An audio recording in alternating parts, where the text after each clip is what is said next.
There once was a woman named Ruth. To everyone around her, she seemed like the perfect example of success.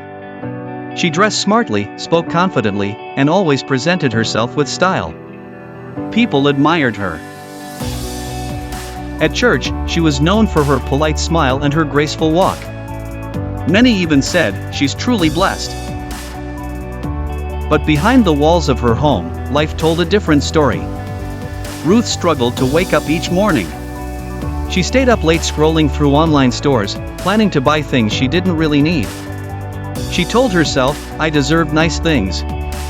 God wants me to enjoy life."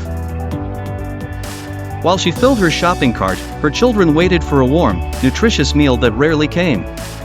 Instead of cooking, she'd hand them instant snacks.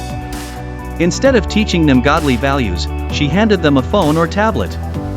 Ruth had unknowingly built her own little world. Her world was one of convenience, comparison, and comfort. Whenever someone made a comment, whether a friend's opinion or a post on social media, she was easily shaken. Her mood changed based on others' words. Her decisions were based on how to look good, not how to live right. Slowly, she began to believe she was someone she wasn't.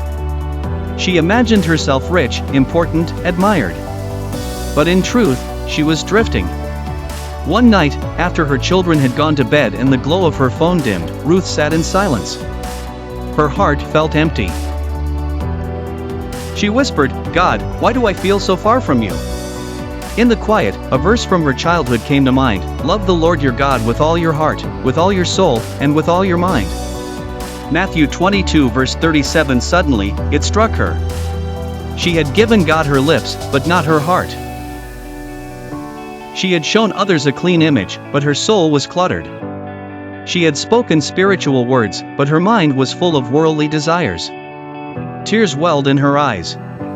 She realized that true worship wasn't about looking good, it was about being true. That night, Ruth prayed honestly for the first time in months. "Lord," she said, "take off this mask I've been wearing. I want to worship you with all I am, not just in public, but in private too. Help me to be faithful, to live simply, to focus on what matters. Help me raise my children not in luxury, but in love and truth." From that day on, Ruth began changing. She didn't become perfect, but she became real. She started waking up early to pray. She cooked with joy, and sat with her children, teaching them small things about Jesus. Her beauty didn't fade, it became deeper. People still saw her shine. But now, it wasn't just her clothes or her smile.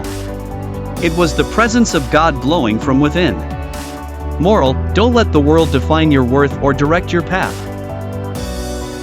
Worship God with your whole heart, soul, and mind, not just in church, but in the secret corners of your life. Because real worship starts when no one is watching, except God.